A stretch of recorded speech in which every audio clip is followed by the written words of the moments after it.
আলহামদুলিল্লাহ রাব্বিল আলামিন ওয়াসসালাতু ওয়াসসালামু আলা আশরাফিল আমবিয়াই ওয়াল মুরসালিন আম্মা বা'দ আউযু বিল্লাহি মিনাশ শাইতানির রাজীম বিসমিল্লাহির রহমানির রহিম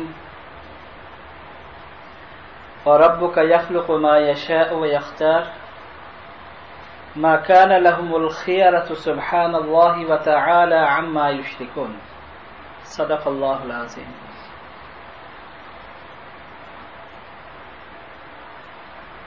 গত সপ্তাহ থেকে আমাদের যে বিষয় শুরু হয়েছে আকীদার উপরে, তো গত সপ্তাহে ভূমিকা হিসাবে সামান্য কিছু আমাদের বর্ণনা শুরু হয়েছিল, কিন্তু ভূমিকার উপরেই ছিল। তো কয়েকজনে, বিশেষ করে আমাদের হাফেজ রফিক সাহেব, আপনাদের ইমাম সাহেব আমাকে কয়েকবার রিকোয়েস্ট করেছেন যে যেহেতু মুহররম মাস শুরু হচ্ছে আর এটা আমাদের আরবি হিজরি মাসের প্রথম মাস,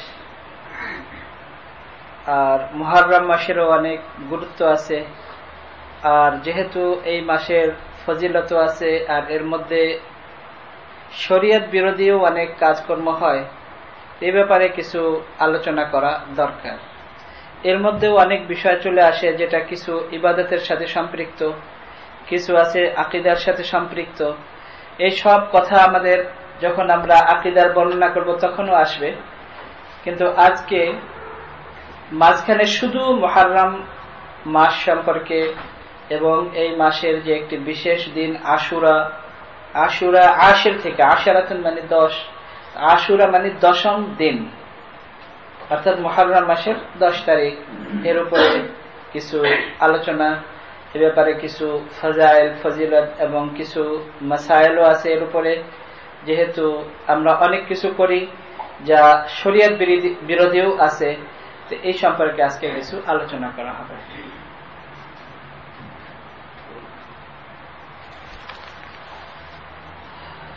আল্লাহ জাল্লা জালালুহু আম্মা নাওয়ালুহু নিজের ক্ষমতায়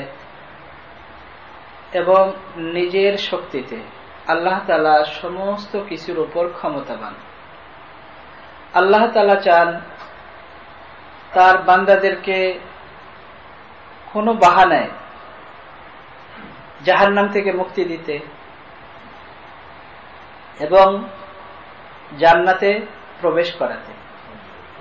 তো এই জন্য আল্লাহ তাআলা বিভিন্ন সময় বিভিন্ন বাহানা ইবাদত বন্দেগীর ব্যাপারে আল্লাহ তাআলা বান্দাদেরকে দেখান যে এই ইবাদত এই সময় করলে এমন সওয়াব হবে, এই ইবাদত এমন অবস্থাতে করলে এমন সওয়াব হবে। আসল উদ্দেশ্য হলো আল্লাহ তাআলা তার বান্দাদেরকে জাহান্নামের থেকে মুক্তি দিতে চান এবং জান্নাতে প্রবেশ করাতে চান। এটাই হলো আল্লাহ তাআলা চান এবং এটাই উদ্দেশ্য। এবং আদম আলাইহিস সালাতু ওয়াস সালামকে আল্লাহ তাআলা এই জন্যই সৃষ্টি করেছেন।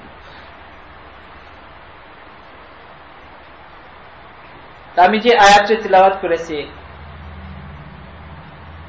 ওয়ারাব্বুকা ইয়াখলুকু মা ইয়াশা ওয়া ইয়াখতার, আপনার রব, আপনার প্রতিপালক সৃষ্টি করেন মা ইয়াশাউ, যা কিছু তিনি চান, ওয়া ইয়াখতারু, এবং তিনি এ ব্যাপারে কারো মুখাপেক্ষী নন, স্বয়ং সম্পূর্ণ ক্ষমতাধর, নিজেই ক্ষমতা রাখেন, কারো সাহায্য নেওয়ারও কোনো প্রয়োজন নেই। মা কানা লাহুমুল খিয়ারাতু, এর মধ্যে মখলুক সৃষ্টি তাদের কোনো ক্ষমতা নেই, আল্লাহ তাআলা যেভাবে চান। সুবহানাল্লাহ ওয়া তাআলা আম্মা ইউশরিকুন, আল্লাহ তাআলা পবিত্র সমস্ত দোষ ত্রুটি বিচ্যুতি সবকিছুর থেকে, ওয়া তাআলা এবং অনেক ঊর্ধ্বে, আম্মা ইউশরিকুন, যা কিছু মানুষ করে আল্লাহ তাআলার ব্যাপারে শরীক, অর্থাৎ আল্লাহ তাআলার সাথে মানুষ অন্য কাউকে পার্টনার বানায়, শরীক করে, অন্য কোনো কিছুর ইবাদত করে, কেউ মূর্তির ইবাদত করে, কেউ কবরের পূজা করে, বিভিন্ন রকমের ইবাদত মানুষ করে থাকে। আল্লাহ তাআলা তার থেকে অনেক পবিত্র এবং অনেক ঊর্ধ্বে।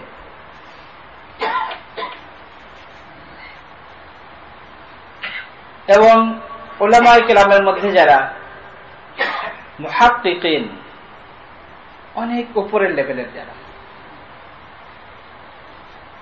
এখন তো এই শব্দ আমরা ব্যবহার করি অর্ডিনারি ব্যাপারে, অর্ডিনারি মানুষের জন্য আমরা বলি রিসার্চ স্কলার, আসলে শব্দগুলোতে এমন নয়। আরবিতে ব্যবহার করা হয় মুহাক্কিকিন, মানে যারা অনেক উঁচু লেভেলের।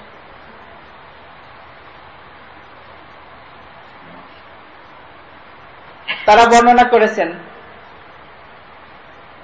যে আসলে আল্লাহ তাআলা যে যুগ সৃষ্টি করেছেন, সময় সৃষ্টি করেছেন, দিন এবং রাত্র আল্লাহ তাআলা সৃষ্টি করেছেন, এর মধ্যে আল্লাহ তাআলা কোন ফজিলত নিহিত রেখেছেন। কোন দিনের ফজিলত, কোন সময় রাত্রির ফজিলত, কোন সময় কোন মাসের ফজিলত, এবং আল্লাহ তাআলা কোন সময় কোন নির্ধারিত সময়ের ফজিলত আল্লাহ তাআলা বর্ণনা করেছেন।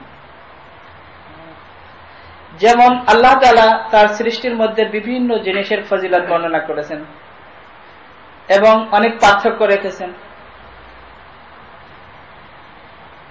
রোজ ওয়াটার, গোলাপ জল যেটা আমরা বলি, বা গোলাপের যে আতর,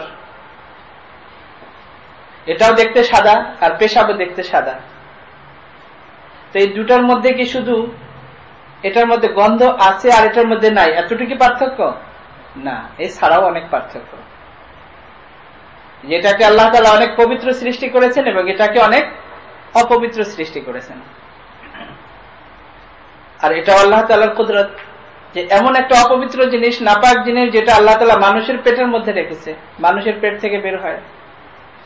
আর গোলাপ এমন একটা জিনিস যার চতুর্দিকে কাঁটা থাকে, তার মধ্যে সুগন্ধি থাকে, এবং এটা মানুষের শরীরের সাথে সব কোনো সম্পৃক্ত না। এটা এমন এক জায়গা থাকে যেখানে মানুষ বাস করে না। এটা আল্লাহ তাআলার কুদরত। আল্লাহ তাআলা যখন যেভাবে চান সেভাবে আল্লাহ তাআলা তার কুদরতকে জাহির করেন, বিভিন্ন ভাবে, বিভিন্ন রকমের।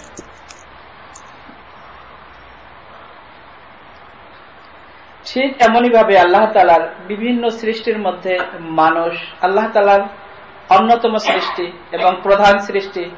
তার মধ্যে দেখেন, মানুষের মধ্যে আল্লাহ তাআলা কাউকে কারো উপর ফজিলত দান করেছেন। ফিরআউনও মানুষ, হযরত মুসা আলাইহিস সালাতু ওয়াস সালামও মানুষ, একই সময়ের একই যুগের। মুসা আলাইহিস সালাতু ওয়াস সালামকে আল্লাহ তাআলা যে ফজিলত দান করেছেন, আর ফিরআউনকে তার অপোজিট। রাসূলুল্লাহ সাল্লাল্লাহু আলাইহি ওয়াসাল্লামকে আল্লাহ তাআলা ফজিলত দান করেছেন সমগ্র মানব জাতির মধ্যে সর্ব উত্তম এবং সবার ঊর্ধ্বে মানুষ। আর একই সময় আল্লাহ তাআলা সৃষ্টি করেছেন আবু জাহালকে। আবু জাহাল, হুজুর সাল্লাল্লাহু আলাইহি ওয়াসাল্লাম বলেন যে মুসা আলাইহিস সালাতু ওয়াস সালামের ফিরআউনের থেকে আমার ফিরআউন আরো বেশি জঘন্য, অর্থাৎ আবু জাহাল। একই সময় আল্লাহ তাআলার সৃষ্টি মানুষ। এটা হলো আল্লাহ তাআলার কুদরত এবং আল্লাহ তাআলার সৃষ্টি এবং আল্লাহ তাআলার সৃষ্টির রহস্য, যে আল্লাহ তাআলা কখনো কোন জিনিসকে কোন জিনিসের উপর আল্লাহ তাআলা ফজিলত দান করে থাকেন। এমনই ভাবে আল্লাহ তাআলা কোন মাসকে ফজিলত দান করেছেন এবং কোন দিনকে কোন দিনের উপর ফজিলত দান করেছেন। এমনই ভাবে আল্লাহ তাআলা মানুষের মধ্যে, যেমন আম্বিয়ায়ে কেরাম, আল্লাহ তাআলা তাদেরকে অন্যান্য মানুষের থেকে অধিক ফজিলত দান করেছেন। যে কোন মানুষ জীবন মরণ চেষ্টা করেও কোনদিন নবী হতে পারবে না, জীবন মরণ চেষ্টা করেও নবী হতে পারবে না, যত ইবাদত বন্দি যাই করুক। আল্লাহ তাআলা যাকে পছন্দ করবেন তিনিই নবী হবেন। যে আমি এত বেশি ইবাদত বন্দেগী করেছি, আমি নবী হয়ে যাব, কোনদিনও না, কোনদিনও হতে পারবে না। আল্লাহ তাআলা যাকে পছন্দ করবেন। ফেরেশতা আল্লাহ তাআলার সৃষ্টি, ফেরেশতাদের মধ্যেও আল্লাহ তাআলা বিভিন্ন রকমের ফেরেশতা আল্লাহ তাআলা সৃষ্টি করেছেন এবং কত কেউ জানে না। আল্লাহ তাআলা ছাড়া কেউ জানে না যে ফেরেশতাদের সংখ্যা কত। তাদের মধ্যে আল্লাহ তাআলা রুসুলাম মিনাল মালাইকা, ফেরেশতাদের মধ্যে আল্লাহ তাআলা রসুল বানিয়েছেন। সমস্ত ফেরেশতা রসুল নন। তো মানুষের মধ্যে আম্বিয়ায়ে কেরামের ফজিলত মানুষের মধ্যে যেমন আম্বিয়া কেরামের ফজিলত, এবং আম্বিয়া কেরাম মানুষের মধ্যে এবং ফেরেশতাদের মধ্যে, সমস্ত সৃষ্টির মধ্যে আম্বিয়া কেরাম উত্তম। রাসূলুল্লাহ সাল্লাল্লাহু আলাইহি ওয়াসাল্লাম সমস্ত সৃষ্টির মধ্যে উত্তম, আম্বিয়া কেরামের থেকেও উত্তম। ফেরেশতাদের মধ্যে যারা রাসূল তারা অন্যান্য ফেরেশতাদের থেকে উত্তম,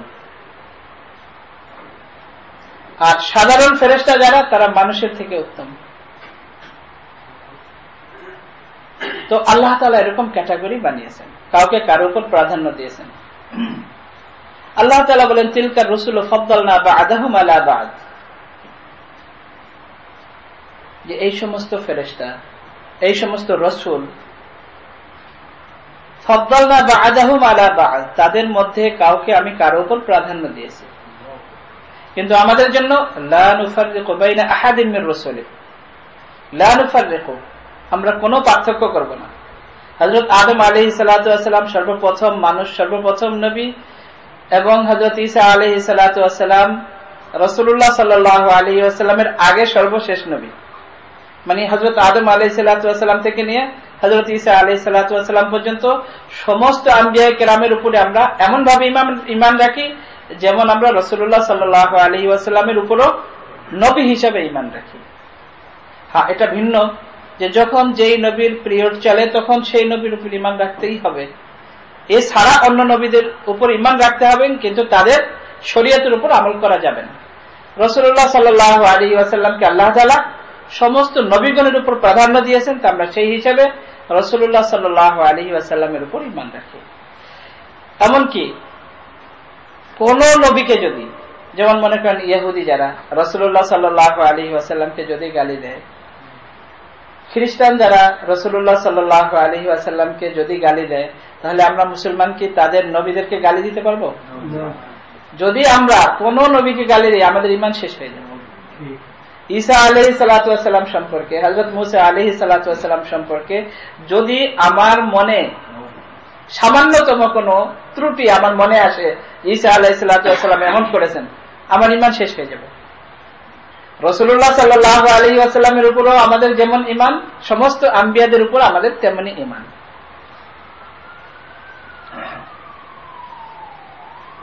তো আল্লাহ তাআলা যেমন আশহুরে হুরম, 4 মাস, এই 4 মাসের ফজিলত, তার উপর আল্লাহ তাআলা বছরের মধ্যে রমজান মাসের ফজিলত বর্ণনা করেছেন। আল্লাহ তাআলা কোরআনে কারিমে বলেছেন আরবাতুন হুরুম, 4টি সম্মানিত মাস, কিন্তু কোরআনে কারিমে আল্লাহ তাআলা মেনশন করেন নাই যে 4টি মাস কোন কোন মাস, কিন্তু রাসূলুল্লাহ সাল্লাল্লাহু আলাইহি ওয়াসাল্লাম বর্ণনা করেছেন যে 4 মাস কোন কোনটি। বুখারীর বর্ণনাতে আছে, হযরত আবু বকর রাদিয়াল্লাহু তাআলা আনহু থেকে বর্ণিত। তার মধ্যে এই মুহররম মাসও আছে।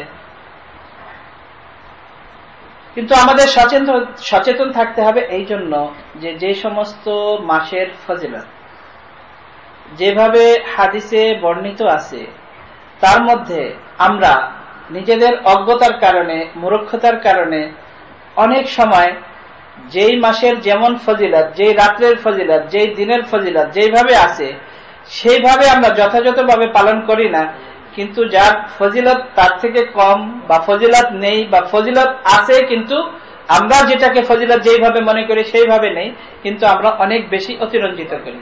এর থেকে আমাদের সতর্ক থাকা জরুরি।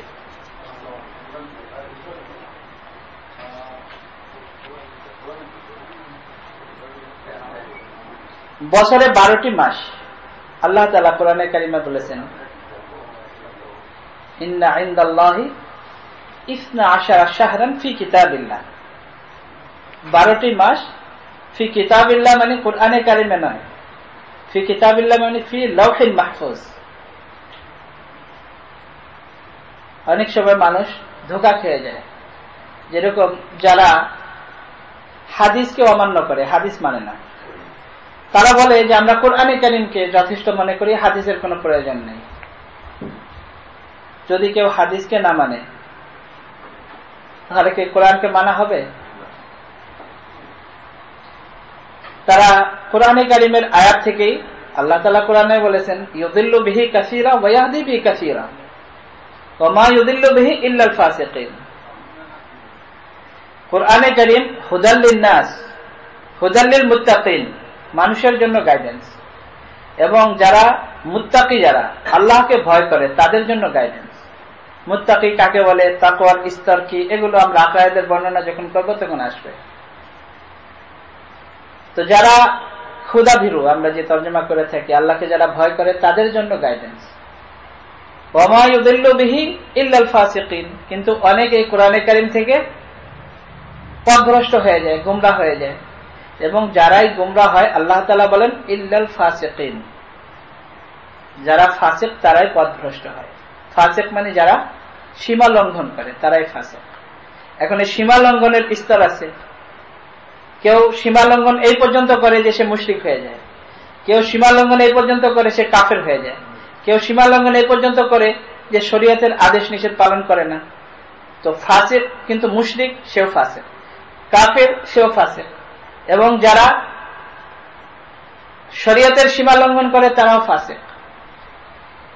কোরআনে কারীমে বিভিন্ন রকমের আছে, এগুলো আমরা বিস্তারিত পরে বলবো। যাই হোক, তো অনেকে এই কোরআনে কারীমের থেকেই প্রুফ তালাশ করে, তালাশ করতে করতে সে পথভ্রষ্ট হয়ে যায়। এই পথভ্রষ্ট হওয়া কেউ কাফের হয়ে যায়, এবং কেউ শরীয়তের গণ্ডির থেকে বাহিরে চলে যায়, এবং কেউ ইসলামটা থাকে কিন্তু পথভ্রষ্ট হয়ে যায়। এই কোরআনে কারীম থেকে সে গোমরাহ হয়। এখানে যে আল্লাহ তাআলা বলেছেন ফি কিতাবিল্লাহ, এটা হলো লৌহে মাহফুজ। লৌহ মানে হলো বোর্ড। এই যে আপনাদের বোর্ড আছে না, এটা হলো বোর্ড। এখন আল্লাহ তাআলার বোর্ড কিরকম আমরা জানি না, আল্লাহই জানেন কিরকম। এখন যদি আমরা কল্পনা করি আমাদের যেমন ব্ল্যাক বোর্ড বা এরকম, এখন তো হোয়াইট বোর্ড হয়ে গেছে, আগে তো আমরা ব্ল্যাক বোর্ড বলতাম, এখন তো সব হোয়াইট বোর্ড। তা আমরা যেরকম বোর্ড মনে করি, যদি আমরা এরকম মনে করি, তাহলে এটা তো আল্লাহ তাআলার একটা এমন মখলুক যা সম্পর্কে আমরা জানি না, নিজেদের মন্তব্য হবে। এই জন্য আমরা নিজেরা কল্পনাও করতে পারবো না যে লৌহন কিরকম। আর মাহফুজ, মাহফুজ মানে হলো সংরক্ষিত, প্রোটেক্টেড। তো আল্লাহ তাআলা যে বোর্ডকে সংরক্ষিত বলেন, ওটা সম্পর্কে আমাদের তো আর মন্তব্য করার কিছু নাই। আর আমাদের যত সেভ করার বিভিন্ন পদ্ধতি আছে, কম্পিউটার বলেন, যাই বলেন, কোন সময় ভাইরাস আসছে, কোন সময় নষ্ট হয়ে যায়। তো আল্লাহ তাআলা যেটাকে বলবেন প্রোটেক্টেড, তার মধ্যে তার কোন রকমের সন্দেহের অবকাশ নেই। তো ফি লাউহিম মাহফুজ মানে হলো আল্লাহ তাআলা সংরক্ষিত যে বোর্ড, সেইটা হলো কিতাব। ফি কিতাবিল্লাহ মানে আল্লাহ তাআলার কিতাবে, লাউহে মাহফুজে। তো যেটা বলছিলাম যে অনেক মানুষ যারা হাদিস মানে না, তারা বলে কোরআনে কারীমে সবকিছু আছে, তারাও কোরআন থেকেই প্রুফ তালাশ করে। তারা বলে যে মা তাসকুতু মিন ওয়ারাকাতিন ইল্লা ইয়ালামুহা ওয়ালা হাববাতিন ফি যুলুমাতিল আরদি ওয়ালা রাতমিন ওয়ালা ইয়াবিস ইল্লা ফি কিতাবিম মুবিন।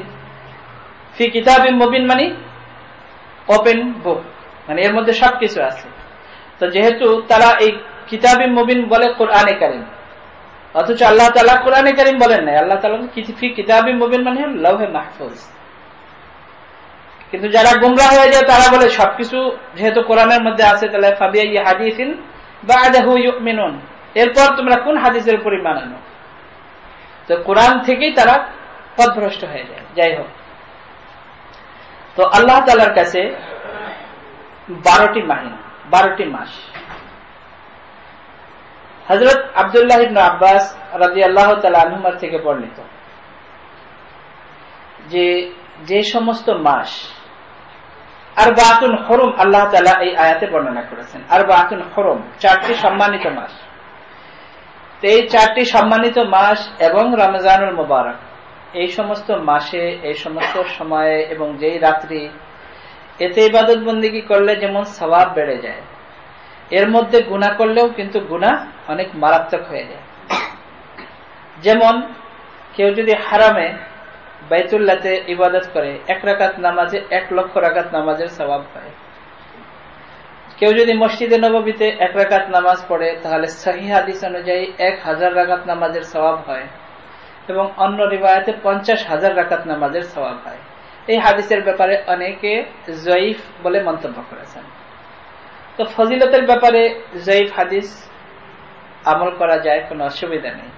তো যাই হোক, যদি সহিহ হাদিস অনুযায়ী 1000 রাকাত হয়, তো এখানে ইবাদত বন্দেগী করা যেমন সওয়াব, এখানে গুনাহ করলেও গুনাহ তেমনি মারাত্মক। এই জন্য অনেক পূর্ববর্তী বুজুর্গানে দিনের মধ্যে যারা সৌদি আরবে থাকা সত্ত্বেও হারামের ভিতরে থাকতেন না, মসজিদে নববীর এরিয়াতে থাকতেন না, দূরে থাকতেন, যদি কোনো গুনাহ হয়ে যায়। এই জন্য অনেক বুজুর্গানে দিন তারা তো ইবাদত বন্দেগীর ইচ্ছায়, মানে সব আগ্রহে তারা মদিনাতে যে থাকেন এবং থাকতেন। অনেকে আবার ভয়তে ওখানে যেতেন না, এই জন্য যদি কোনো গুনাহ হয়ে যায়, এই জন্য যে তাড়াতাড়ি ইবাদত বন্দেগী করে আবার ফিরে চলে যেতেন। তো যেটা সওয়াব বেশি, সেখানে কোনো অপরাধ করলে অপরাধও ওইরকম বেশি। এর থেকেও আমাদের সতর্ক থাকতে হবে।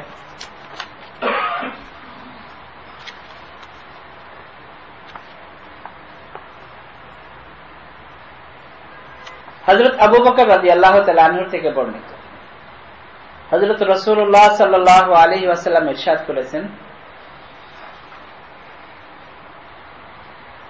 ইন্না যামানা ইস্তাকাল ইস্তাদারাকা হাইআতিহি ইয়াওমা খালাকাস সামাওয়াতি ওয়াল আরদ।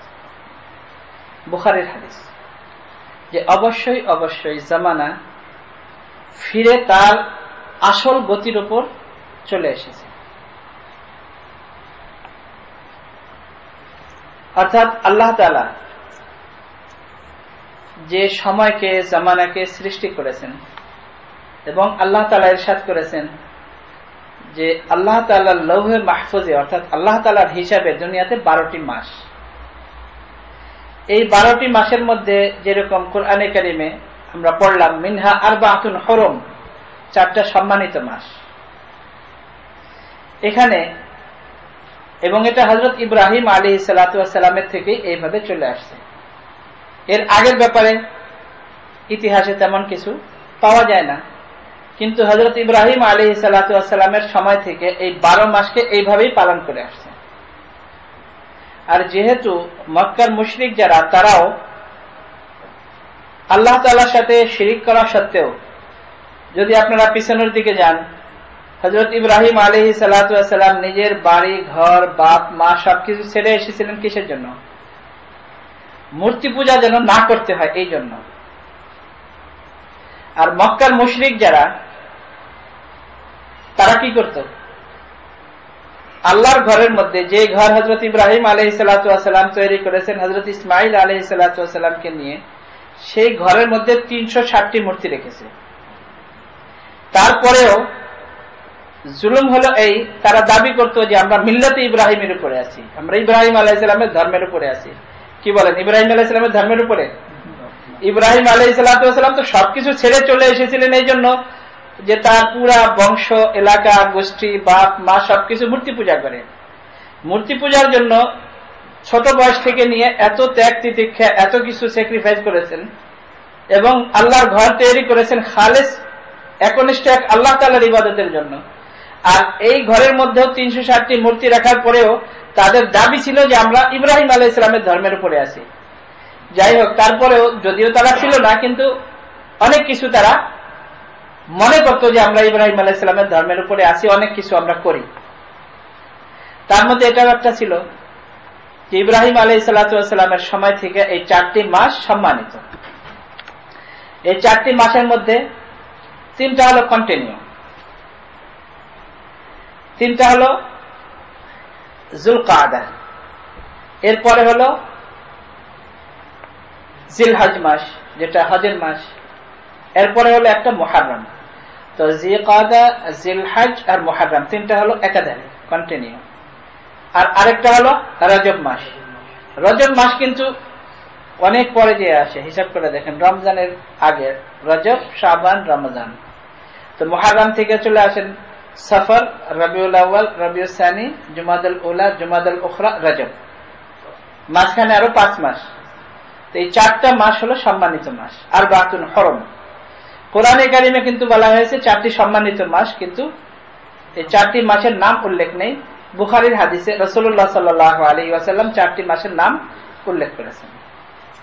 তো এখানে যে জিনিসটা মুশরিকিনা মক্কার সাথে আর এই 4 মাসের সাথে কি সম্পর্ক, তারা বলতো এই 4টা মাসের সম্মান তারাও করত। এই 4টা মাস, যে 4 যে সংখ্যা, এই সংখ্যার সম্মান তারা সবসময় করত, যেহেতু ইব্রাহিম আলাইহিস সালামের থেকে চলে আসছে। কিন্তু তাদের সমস্যা ছিল, তাদের তো কোনো দিন ধর্মই ছিল না, দাবি করতো যে আমরা ইব্রাহিম আলাইহিস সালামের ধর্মের উপরে। তো এই জন্য তারা কি করত, এখন তাদের তো গোত্রে গোত্রে যুদ্ধ চলতে থাকতো। এখন তাদের এমন পর্যায়ে চলে আসছে যে তাদের যুদ্ধ করতেই হবে, তারা যুদ্ধ করবে। তখন তারা বলতো যে এই বছর মুহররম থেকে শুরু হবে না, এই বছর শুরু হবে সফর থেকে, তার কারণ মুহররম মাসে তাদের লড়াই করতে হবে। এইভাবে তারা পুরো মাসকে তাদের ইচ্ছা মতো, খেয়াল মতো তারা পুরো বছরের মাসকে নিজেরা নির্ধারণ করত। কোরআনে কারিমে আল্লাহ তাআলা এই ব্যাপারেও বর্ণনা করেছেন, ইন্নামান নাসিউ জিয়াদাতুন ফিল কুফর ইউযাল্লু বিহিল্লাযিনা কাফারু, যে কোন মাসকে বাড়ানো এবং কোন মাসকে কম করা এটাও কুফর, এবং তাদের কুফরকে আরো বাড়িয়ে দেন। এই মুশরিকিনে মক্কার ব্যাপারে এই আয়াত বর্ণনা করা হয়েছে যে তারা মাসকে কখনো কম করে দিত, কখনো বেশি করে দিত, এবং বছরের যেই মাসের আগে, যেই মাসের পরে, তো যখন এই আশহুরে হরম অর্থাৎ এই সম্মানিত এই 4 মাস আসতো, তখন তারা তার মধ্যে পরিবর্তন করত। এবং সর্বপ্রথম হজ ফরজ হয়েছে আপনার সবাই জানেন 9 হিজরিতে। হজ ফরজ হওয়ার পরে রাসূলুল্লাহ সাল্লাল্লাহু আলাইহি ওয়াসাল্লাম প্রথম বছর হজ করেননি, এবং মুফাসসিরিনে কিরাম এবং মুহাদ্দিসিনে কিরামের ধারণা এই যে রাসূলুল্লাহ সাল্লাল্লাহু আলাইহি ওয়াসাল্লাম এই জন্য প্রথম বছর হজ করেননি যে ওই বছর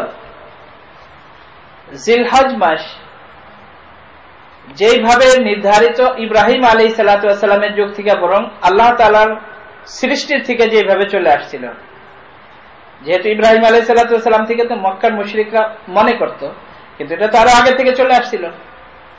তো ওইভাবে জিলহজ মাস ছিল না, মানে ওই যে তারা যে অতিরিক্ত অতিরঞ্জিত করত, কম করত, বেশি করত, তো সেই হিসাবে ওই বছর হজ ঠিক সময় মতো হয়নি। এই জন্য রাসূলুল্লাহ সাল্লাল্লাহু আলাইহি ওয়াসাল্লাম ওই বছর হজ করেননি, বরং হযরত আবু বকর রাদিয়াল্লাহু তাআলা আনহুকে হজের কাফেলার আমির বানিয়ে হজের জন্য সাহাবায়ে কেরামকে পাঠিয়েছেন। এবং ওই বছরই এই আয়াত নাজিল হয়েছে যে মক্কার মুশরিক আর কেউ আল্লাহর ঘরে প্রবেশ করতে পারবে না। ইন্নামাল মুশরিকুনা নাজাসুন ফালা ইয়াকরাবান্নাল মাসজিদা বা'দা আমিহিম হাদা, এরা হলো নাপাক, এই বছরের পরে আর কোনদিন তারা বাইতুল্লাহতে প্রবেশ করতে পারবে না। এই আয়াত নাজিল হওয়ার পরে রাসূলুল্লাহ সাল্লাল্লাহু আলাইহি ওয়াসাল্লাম, হযরত আবু বকর রাদিয়াল্লাহু তাআলা আনহু তো হজে চলে গেছেন অলরেডি, রাসূলুল্লাহ সাল্লাল্লাহু আলাইহি ওয়াসাল্লাম হযরত আলী রাদিয়াল্লাহু তাআলা আনহুকে পাঠিয়েছেন এই ঘোষণা করার জন্য, এই ঘোষণা দেওয়ার জন্য। এই ব্যাপারে উলামায়ে কেরাম লিখেছেন যে এই জন্য যে আরবে তখন প্রচলন ছিল যে যখন সরকারি কোনো এই ধরনের ঘোষণা দেওয়া হয় তখন নিজের ফ্যামিলির কারো মাধ্যমে দেওয়া হতো। তো যেহেতু হযরত আলী রাদিয়াল্লাহু তাআলা আনহু হুজুর সাল্লাল্লাহু আলাইহি ওয়াসাল্লামের চাচাতো ভাই এবং নিজের জামাতা, তো এই হিসাবে এই ঘোষণা দেওয়ার জন্য হযরত আলী রাদিয়াল্লাহু তাআলা আনহুকে পাঠানো হয়েছে। হযরত আলী রাদিয়াল্লাহু তাআলা আনহু এই ঘোষণা দিয়েছেন যে এই বছরের পরে আর মুশরিক কেউ আল্লাহ তাআলার ঘরে প্রবেশ করতে পারবে না। এরপর রাসূলুল্লাহ সাল্লাল্লাহু আলাইহি ওয়াসাল্লাম বর্ণনা করেছেন, ইন্নাজ জামানা ক্বাদ ইস্তাদারা কাহাইয়াতিহি ইয়াওমা খালাকাস সামাওয়াতি ওয়াল আরদ, বুখারীর হাদিস, যে জামানা ঘুরে ফিরে আবার ইস্তাদারা কাহাইয়াতিহি, একেবারে তার ঠিক সময় হিসেবে যেভাবে হওয়া উচিত সেইভাবে এসেছে, যেভাবে আল্লাহ তাআলা সৃষ্টি করেছেন সৃষ্টির শুরু থেকে, মানে যেভাবে হওয়া উচিত ছিল সেইভাবে এই বছর ঘুরে এসেছে। এই বছর রাসূলুল্লাহ সাল্লাল্লাহু আলাইহি ওয়াসাল্লাম 10 হিজরিতে হজ করেছেন, এবং এটাই রাসূলুল্লাহ সাল্লাল্লাহু আলাইহি ওয়াসাল্লামের হজ্জাতুল বিদা। এটা তো ভিন্ন একটা বিষয়, আবার কখনো এর উপর যদি বর্ণনা করা হয় তখন ইনশাআল্লাহ। এখন এই যে মাস, এই 4 মাসে যুদ্ধ করা, লড়াই করা, এটা তখন নিষিদ্ধ ছিল। কিন্তু ফাতে মক্কার পরে এবং যখন সব কিছু মুসলমানদের আন্ডারে চলে এসেছে, তারপরেও কি এই 4 মাসে যুদ্ধ করা নিষেধ? মানে এখনো কি নিষেধ? এই ব্যাপারে ওলামায়ে কেরামের মধ্যে অধিকাংশ ওলামায়ে কেরাম বলতে পূর্ববর্তী, তাদের মতামত হলো যে এটা সেই সময় পর্যন্তই নির্ধারিত ছিল, কিন্তু এরপরে আর এই হুকুম নেই, অর্থাৎ এটা রহিত হয়ে গেছে, মনসুখ হয়ে গেছে।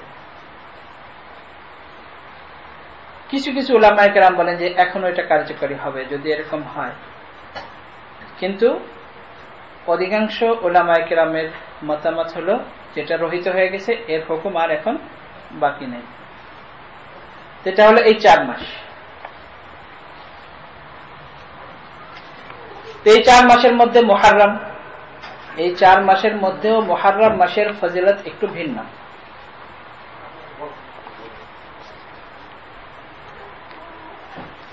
মুহররম মাসের ফজিলত এই 4 মাসের মধ্যেও ভিন্ন, যেহেতু এই মাসের মধ্যে এমন একটি দিন আছে যেই দিনের ফজিলত এই বাকি 3 মাসের কোন দিনের সাথে সম্পৃক্ত নয়, বরং মুহররমের একটি দিন আছে যেই দিনের অতিরিক্ত আরো ফজিলত রয়েছে।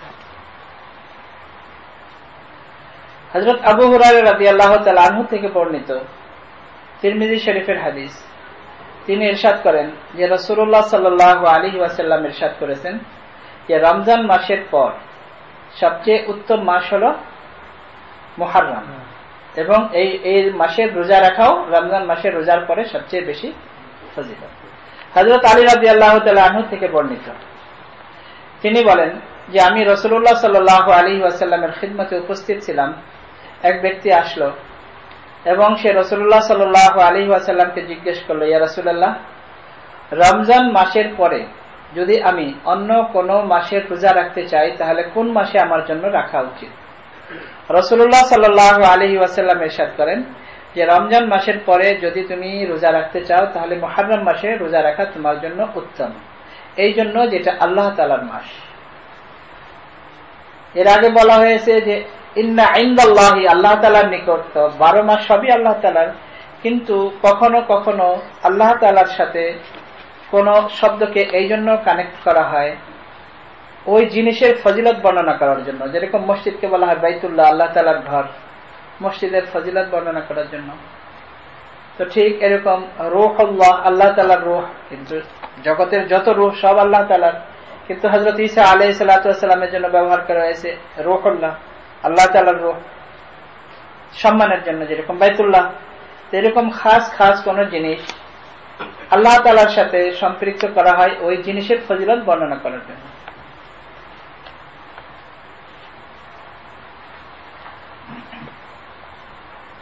এই মাসের মধ্যে যে 10ম তারিখ, যেটা মানে 10ম দিন, যেটাকে আশুরা বলা হয়,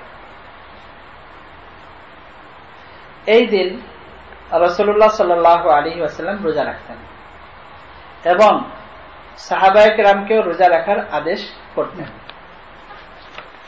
এবং এও বলা হয়েছে যে রমজানের রোজা ফরজ হওয়ার আগে আশুরার রোজাকে ফরজ করা হয়েছিল,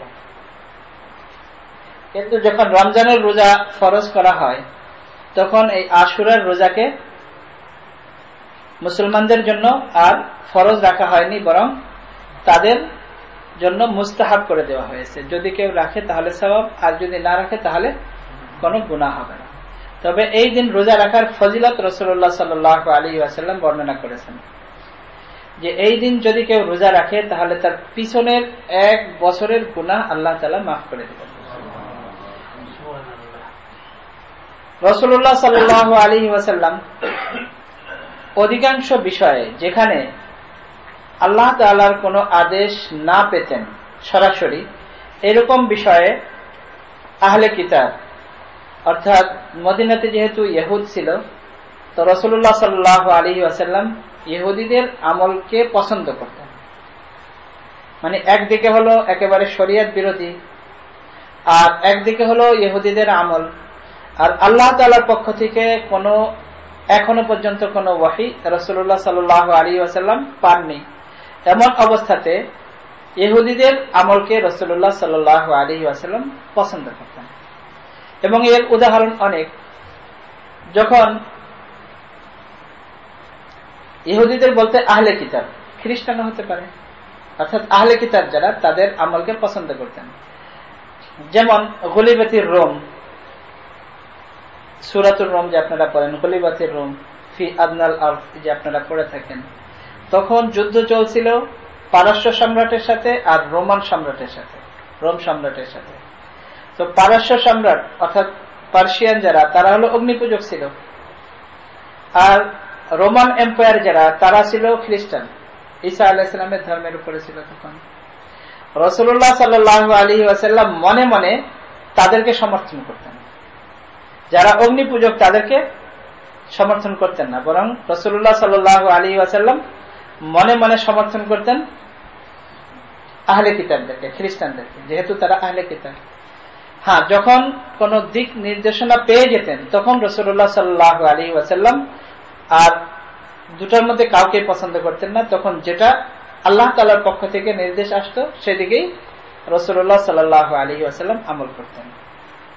এবং এমন আদেশ পাওয়ার পর রাসূলুল্লাহ সাল্লাল্লাহু আলাইহি ওয়াসাল্লাম তখন পরিষ্কার মুসলমানদেরকে বলে দিতেন যে তোমরা আহলে কিতাবদের বিরোধিতা করো, আহলে কিতাবদের বিরোধিতা করো। এর অনেক উদাহরণ আছে, ওটা বললে তো ভিন্ন একটা বিষয় হবে। যেমন রাসূলুল্লাহ সাল্লাল্লাহু আলাইহি ওয়াসাল্লাম ইরশাদ করেছেন, নাযিফু আফনিয়াতাকুম ওয়ালা তাকুনু কাল ইয়াহুদ, তোমরা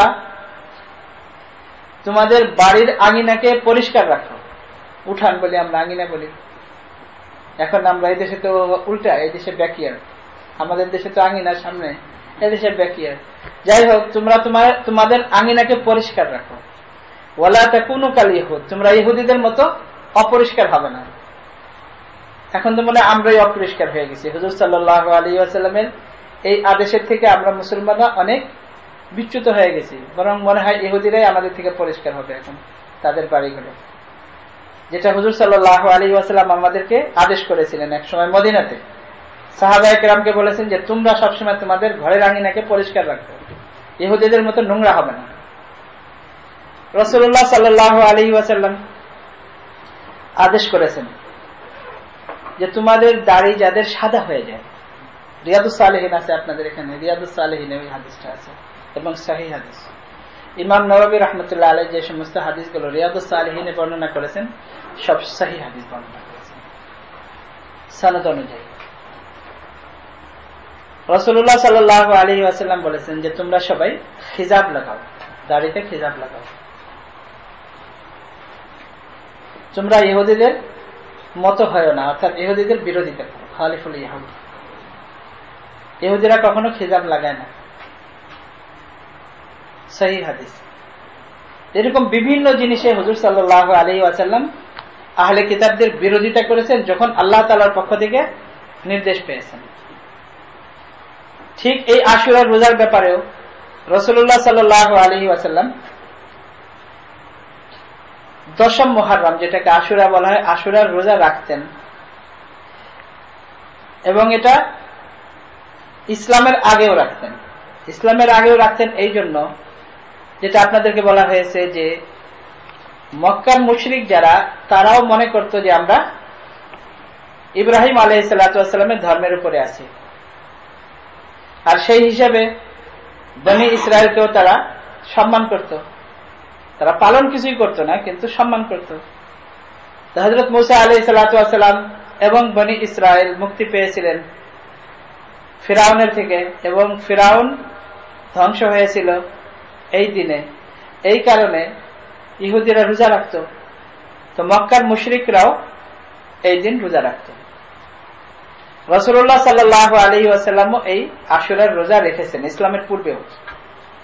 কিন্তু যখন রাসূলুল্লাহ সাল্লাল্লাহু আলাইহি ওয়াসাল্লাম মদিনায় আসলেন, এর আগে তো কারণ জানা ছিল না।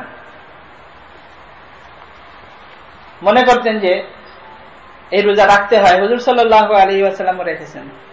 মদিনায় আসার পরে রাসূলুল্লাহ সাল্লাল্লাহু আলাইহি ওয়াসাল্লাম দেখলেন যে ইহুদিরা রোজা রাখে। অনেকগুলো বর্ণনা আছে। এক বর্ণনা অনুযায়ী রাসূলুল্লাহ সাল্লাল্লাহু আলাইহি ওয়াসাল্লাম সরাসরি তাদেরকে জিজ্ঞেস করলেন যে তোমরা এই রোজা কেন রাখো? তারা বলল যে আমরা এই রোজা এই জন্য রাখি যে হযরত মূসা আলাইহিস সালাতু ওয়াস সালাম এবং বনি ইসরাইল অর্থাৎ আমাদের জাতি ফিরআউনের থেকে মুক্তি পেয়েছিলেন এবং ফিরআউন এই দিনেই ডুবেছিল, ধ্বংস হয়েছিল। তো এই দিনটিকে আমরা উদযাপন করি এবং এই দিনকে আমরা আনন্দঘন পরিবেশে আমরা এটাকে ঈদ মনে করি। এই জন্য আমরা শুকরিয়া অনুযায়ী রোজা রাখি। রাসূলুল্লাহ সাল্লাল্লাহু আলাইহি ওয়াসাল্লাম বলেন, কয়েক ধরনের রিওয়ায়াত আছে, কয়েক সাহাবী থেকে আছে। এক রিওয়ায়াতে আছে যে আমরা নাহনু হাক্কু বিমূসা মিনকুম, অন্য রিওয়ায়াত আছে নাহনু আকরাবু বিমূসা মিনকুম, যে আমরা হযরত মূসা আলাইহিস সালাতু ওয়াস সালামের বেশি নিকটবর্তী তোমাদের তুলনায়, অর্থাৎ তোমাদের থেকে আমি হযরত মূসা আলাইহিস সালাতু ওয়াস সালামের বেশি নিকটবর্তী। এবং অন্য রিওয়ায়াতে হলো যে আমরা তোমাদের তুলনায় হযরত মূসা আলাইহিস সালাতু ওয়াস সালামের এই আনন্দ উদযাপন করার বেশি অধিকার রাখি। তো এই জন্য আমরা এই রোজা রাখি, এই রোজা আমরাও রাখবো। রাসূলুল্লাহ সাল্লাল্লাহু আলাইহি ওয়াসাল্লাম এই রোজা রেখেছেন এবং সাহাবায়ে কেরামকে রোজা রাখতে আদেশ করেছেন।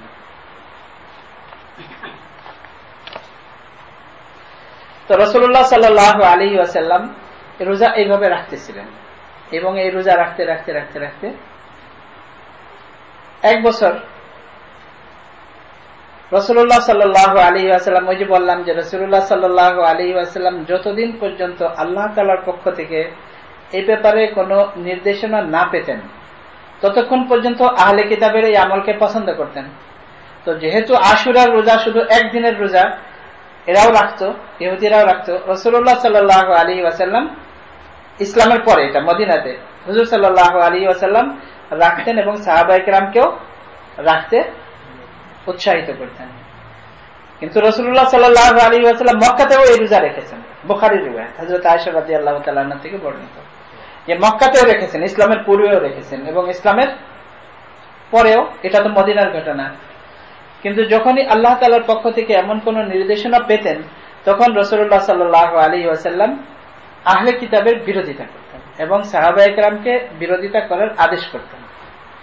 রাসূলুল্লাহ সাল্লাল্লাহু আলাইহি ওয়াসাল্লাম বলেন যে যদি আমি আগামী বছর জীবিত থাকি তাহলে আমি শুধু এই একদিনের রোজা রাখবো না। দুই রকমের রিওয়ায়াত।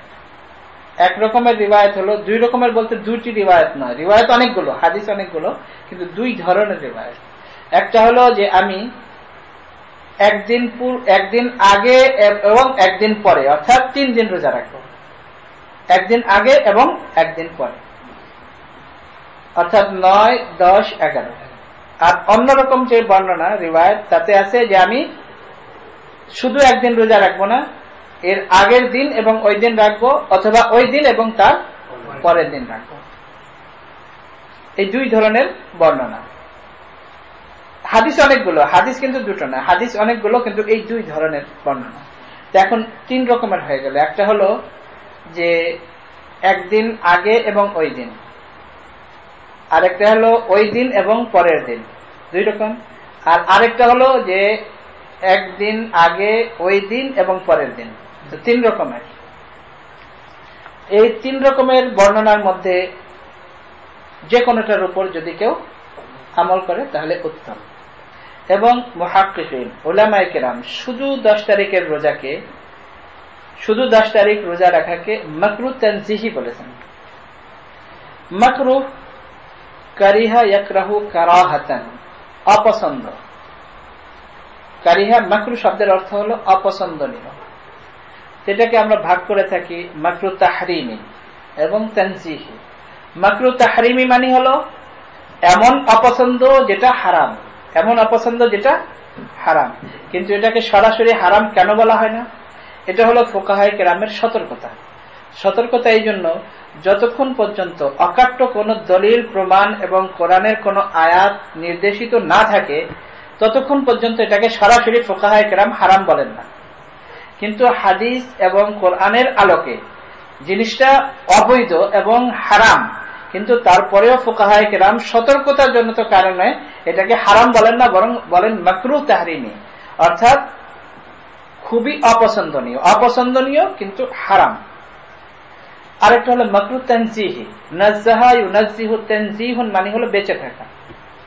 তো যখনই বলা অপছন্দনীয় এবং তানজিহি মানে বেঁচে থাকা, অর্থাৎ এটা অপছন্দনীয় এবং এর থেকে বেঁচে থাকা উচিত, এটা ওই হারামের পর্যায়ের নয়।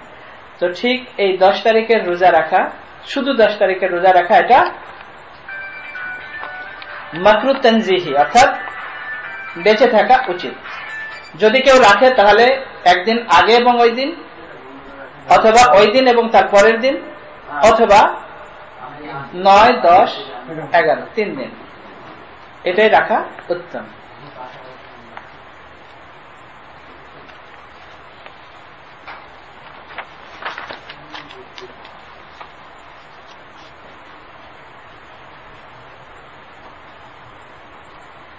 এ ব্যাপারে অনেক হাদিস, বুখারী শরীফের বর্ণনাও আছে।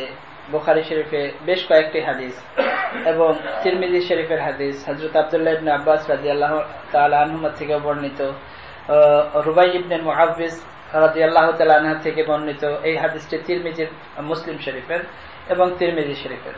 হযরত রুবাই বিনতে মুআব্বিস রাদিয়াল্লাহু তাআলা আনহা একজন মহিলা সাহাবী। তিনি বলেন যে রাসূলুল্লাহ সাল্লাল্লাহু আলাইহি ওয়াসাল্লাম আশুরার সকালবেলা, অর্থাৎ 10 মুহররমের সকালবেলা আনসারদের গ্রামে ঘোষণা করায় দিলেন যে সকালবেলা যদি কেউ কিছু খেয়ে থাকে তাহলে সে যেন আর সন্ধ্যা পর্যন্ত কোনো কিছু না খায়, আর যদি কেউ না খেয়ে থাকে তাহলে সে যেন রোজা রাখে। এই হাদিসের দ্বারাও এটা অনেক গুরুত্বপূর্ণ এবং বোঝা যায় এটা বুখারী শরীফের হাদিস, এবং এর দ্বারা এর ফজিলত বোঝা যায়। মুসলিম শরীফের বর্ণনা মতে আছে যে সাহাবায়ে কেরাম বাচ্চাদেরকেও মসজিদে নিয়ে যেতেন এই দিন। হযরত সালমা ইবনুল আকওয়া রাদিয়াল্লাহু তাআলা আনহু বর্ণনা করেন যে রাসূলুল্লাহ সাল্লাল্লাহু আলাইহি ওয়াসাল্লাম আশুরার দিনে একজন ব্যক্তিকে ঘোষণা দেওয়ার জন্য পাঠালেন যে যে খেয়েছে সে যেন আর না খায়, সে যেন পুরা দিন না খেয়ে থাকে, এবং যে খায়নি সে যেন রোজা রাখে। এটা বুখারীর রিওয়ায়াত। যাই হোক, এই ধরনের আরো অনেকগুলো বর্ণনা আছে বুখারী এবং মুসলিম। মোট কথা তিরমিজি শরীফেরও রিওয়ায়াত আছে। মোট কথা এর ফজিলত সম্পর্কে অনেক। এখন এই আশুরার রোজার যে ফজিলত, এতক্ষণ তো বর্ণনা হলো যে আশুরার রোজা রাখা এবং না রাখার ব্যাপারে।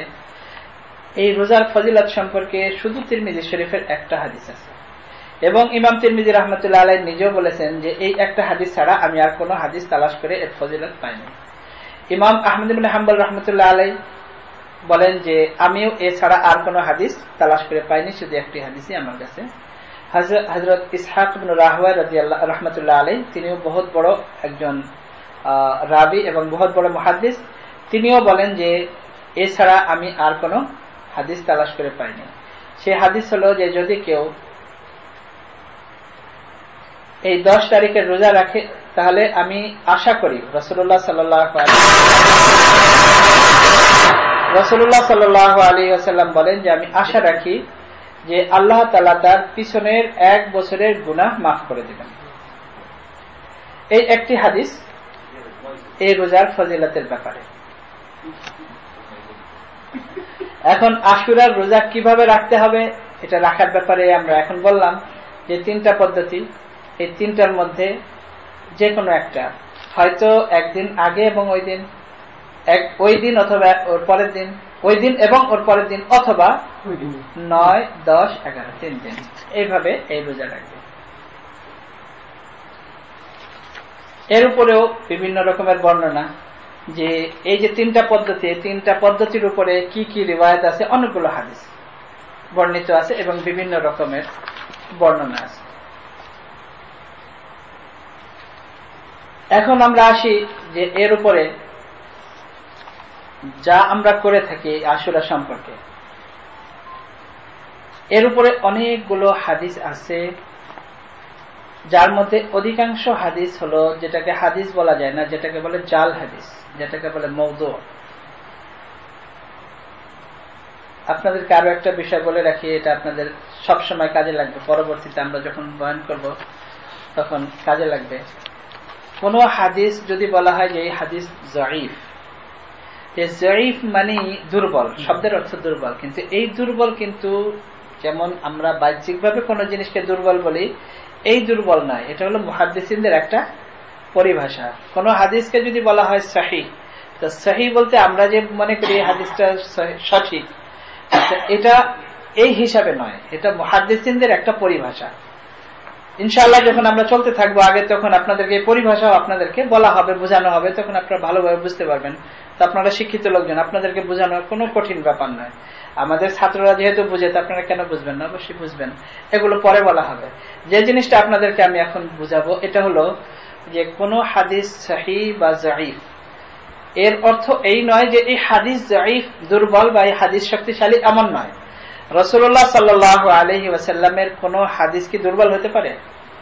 রাসূলুল্লাহ সাল্লাল্লাহু আলাইহি ওয়াসাল্লামের বাণী দুনিয়ার সবকিছু একত্রিত করলে আর রাসূলুল্লাহ সাল্লাল্লাহু আলাইহি ওয়াসাল্লামের একটি বাণী একত্রিত করলে তুলনা করা যাবে? কোনোদিনও নয়।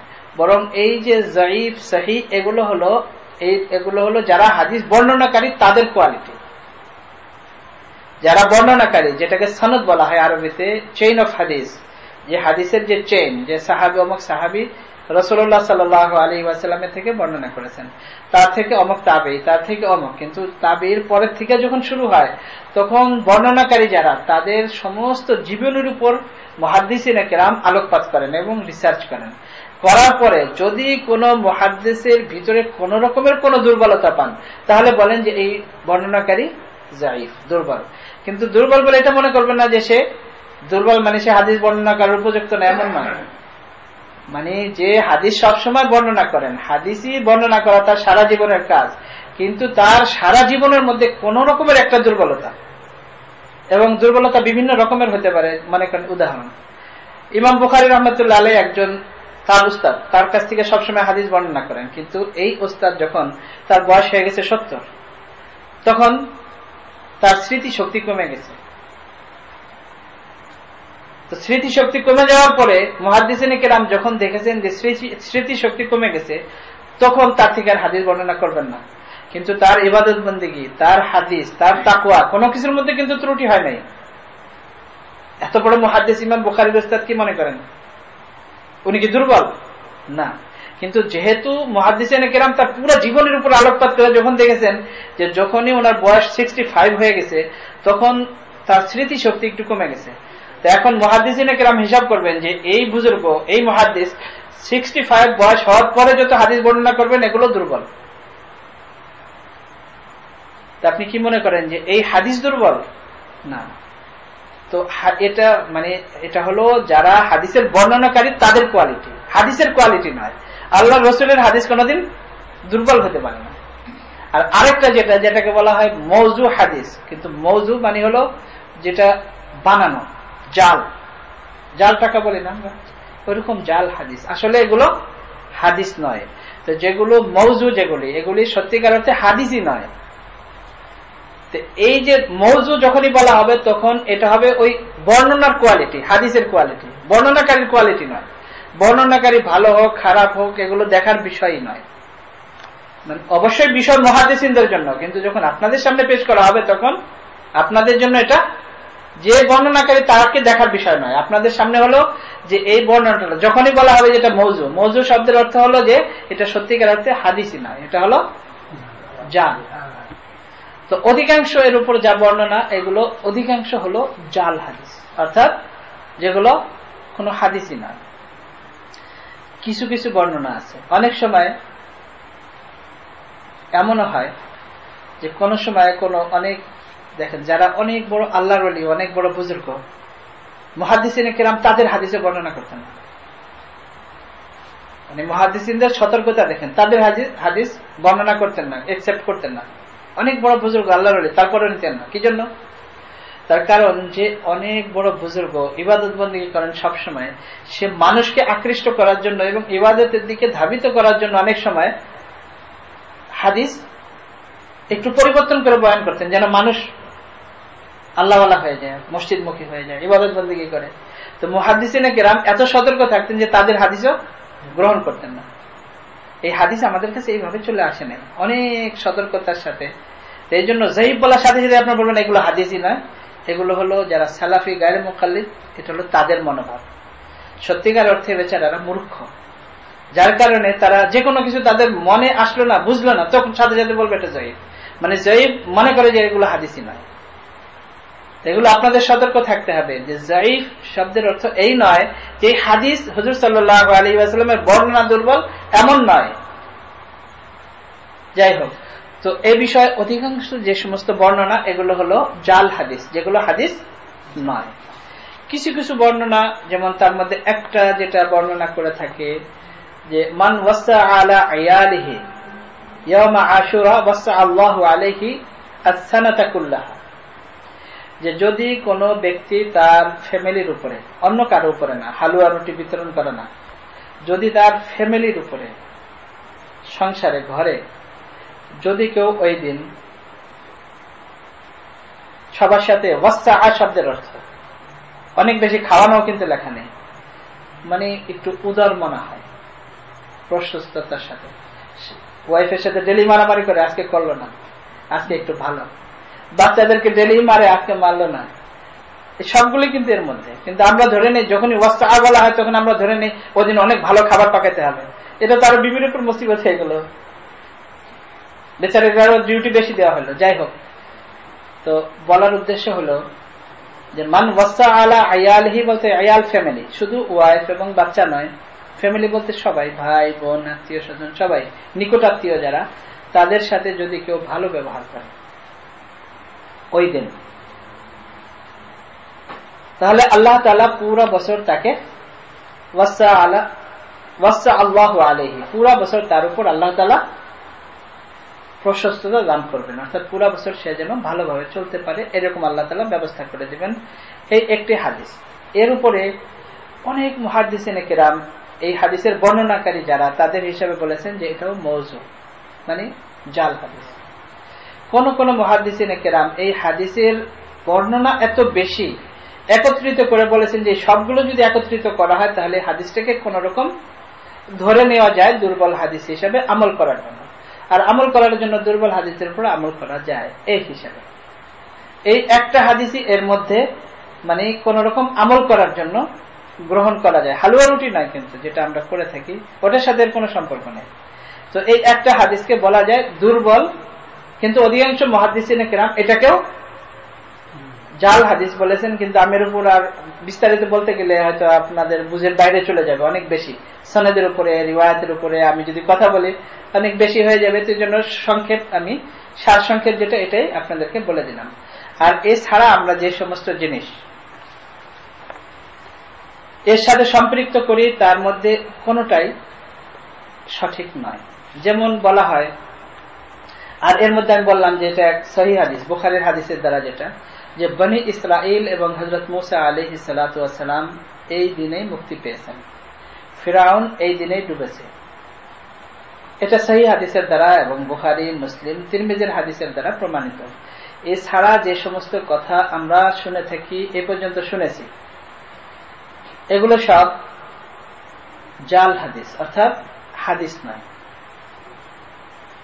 এগুলো সব, এর মধ্যে অনেক জিনিস যেগুলো মনে করেন, কিছু আমরা আলোচনা করবো এ ব্যাপারে, হযরত হুসেন রাদিয়াল্লাহু তাআলা আনহু শাহাদাতের সাথে, যেটাকে মানুষ সবার আগে তুলে ধরে, এর উপরে আমরা আলোচনা করব। আর এছাড়া আলোচনার আগে আমি কিছু কথা বলি।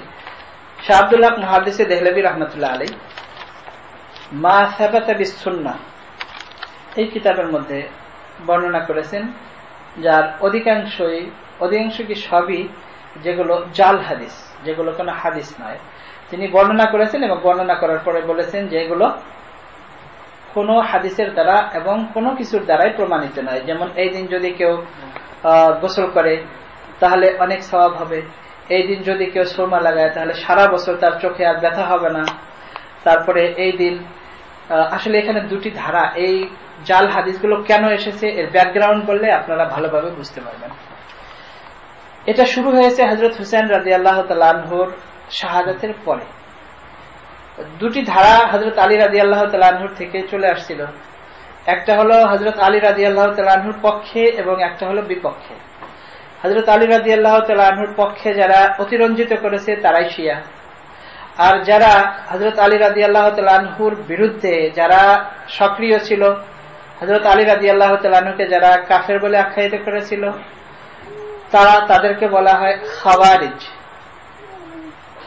এবং তাদের অনেক গ্রুপ ছিল, তার মধ্যে উল্লেখযোগ্য যেটা গ্রুপ এটা হলো নওয়াসিব, নাসিবি বলা হয় তাদেরকে। তো তারা হযরত হুসাইন রাদিয়াল্লাহু তাআলা আনহুর তখন থেকে শুরু, হযরত আলী রাদিয়াল্লাহু তাআলা আনহু থেকে, কিন্তু এই যে দুটা ধারা যে চালু হয়েছে এটা হলো হযরত হুসাইন রাদিয়াল্লাহু তাআলা আনহুর শাহাদাতের পরে। ওই যে হযরত আলী রাদিয়াল্লাহু তাআলা আনহুর পক্ষে বলতে মানে হযরত আলী রাদিয়াল্লাহু তাআলা আনহুর সাথে কোনো সম্পর্ক নেই, নাউযুবিল্লাহ।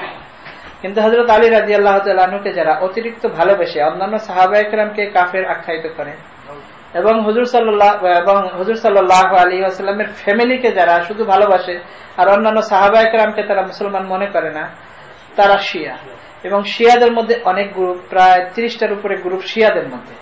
তার মধ্যে অধিকাংশ গ্রুপ পথভ্রষ্ট এবং অনেক তার মধ্যে যারা সরাসরি কাফের। আর এর অপোজিট যারা, ওইদিকে এখন বলবো না যেহেতু এখন এটা বিষয় না, অন্যদিন কোন সময় যদি ইতিহাসের উপর কথা ওঠে তখন ওটা বলবো।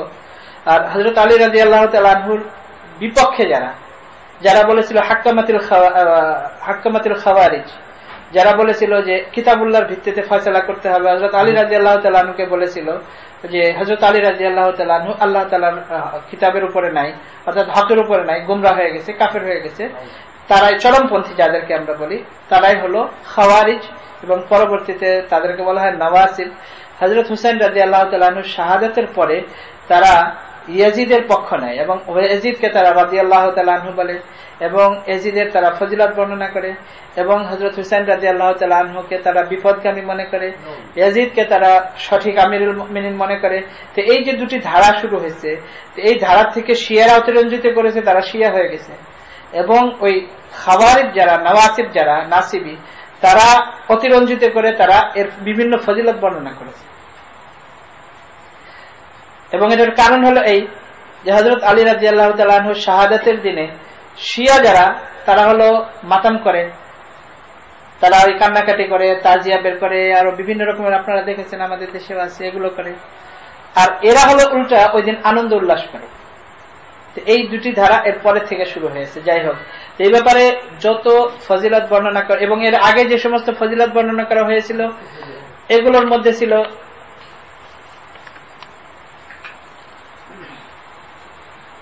যেমন আশুরার দিনে যদি কেউ রোজা রাখে তাহলে 60 বছর রোজা রাখার সওয়াব হবে।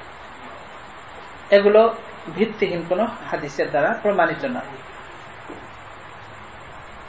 যদি ওই দিন কেউ রোজা রাখে তাহলে 10,000 ফেরেশতার সমান সওয়াব হবে। যদি এই দিন কেউ রোজা রাখে তো 1000 হাজি এবং 1000 উমরা করনেওয়ালার সওয়াব হবে। যদি এই দিন কেউ রোজা রাখে 10,000 শহীদের সওয়াব হবে। যদি কেউ এই দিন রোজা রাখে তাহলে 7 আসমানের পরিমাণ সওয়াব হবে, অর্থাৎ 7 আসমান পরিমাণ সওয়াব হবে। যদি কেউ ওই দিন কোন ক্ষুধার্ত ব্যক্তিকে খাবার খাওয়ায় তাহলে সে যেন পুরা উম্মতে মুহাম্মাদী অর্থাৎ হুজুর সাল্লাল্লাহু আলাইহি ওয়াসাল্লামের সমস্ত উম্মতকে খাবার খাওয়াইল। যদি কেউ ওই দিন এতিমের উপরে পিঠে হাত রাখে তাহলে সে যেন হুজুর সাল্লাল্লাহু আলাইহি ওয়াসাল্লামের সমস্ত উম্মতকে বরং আল্লাহ তাআলার সমস্ত মাখলুককে সে সহযোগিতা করলো এবং তাদের সে সাহায্য করলো। তো এগুলো সব ভিত্তিহীন এবং মওযু যেটাকে বলা হয় জাল হাদিসের দ্বারা প্রমাণিত, এর কোনো ভিত্তি নেই। এরপরে হলো যে কিয়ামত, এটা অনেক বেশি বহুল প্রচলিত আমাদের মধ্যেও, যে আশুরার দিনেই এই মুহররমের 10 তারিখেই মুহররমের 10 তারিখেই কিয়ামত হবে, এই কথা ঠিক নয়, কোন হাদিসের দ্বারা এটা প্রমাণিত নয়। সর্বপ্রথম শাহ ওয়ালিউল্লাহ মুহাদ্দিস দেহলভী রহমতুল্লাহ আলাইহির যে ছেলে শাহ রফিউদ্দিন সাহেব রহমতুল্লাহ আলাইহি, যিনি সর্বপ্রথম উর্দু ভাষায় কোরআনে কারীমের তর্জমা করেছেন। এর আগে উর্দুতে কেউ কোরআনে কারীমের তর্জমা করেননি। শাহ ওয়ালিউল্লাহ মুহাদ্দিস দেহলভী রহমতুল্লাহ আলাইহির ছেলে। তো যে কোরআনে কারীমে যেখানে এসেছে ইন্না জালজালাতাস সাআতি লাশাইউন আযীম, তো জালজালাতাস সাআতি এই শব্দের তাফসীর করতে যে তরজমার এই নিচে তিনি লিখেছেন যে ওই দিনই কিয়ামত হবে, অর্থাৎ মুহররমের 10 তারিখ আশুরাতে। এবং হযরত মুফতি কিফায়াতুল্লাহ সাহেব রাহমাতুল্লাহ আলাইহি যে তালিমুল ইসলাম লিখেছেন, সেখানেও তিনি এটা লিখেছেন। আল্লামা আনোয়ার শাহ কাশ্মীরি রাহমাতুল্লাহ আলাইহির যে তিরমিজি শরীফের ব্যাখ্যা, সেখানেও লিখেছেন। কিন্তু মাওলানা ইউসুফ বিন নুরি রাহমাতুল্লাহ আলাইহি, যিনি আল্লামা আনোয়ার শাহ কাশ্মীরি রাহমাতুল্লাহ আলাইহির খাস ছাত্র, তিনি বলেছেন যে আমি অনেক তালাশ করার পরেও এ ব্যাপারে কোনো হাদিস এর উপরে আমি পাইনি। হ্যাঁ, তবে সহিহ হাদিসের দ্বারা এটা প্রমাণিত যে কিয়ামত শুক্রবার হবে, এটা সহিহ হাদিসের দ্বারা প্রমাণিত যে কিয়ামত শুক্রবার হবে। কিন্তু মুহররমের 10 তারিখেই যে হবে এটা কোনো হাদিসের দ্বারা প্রমাণিত নেই।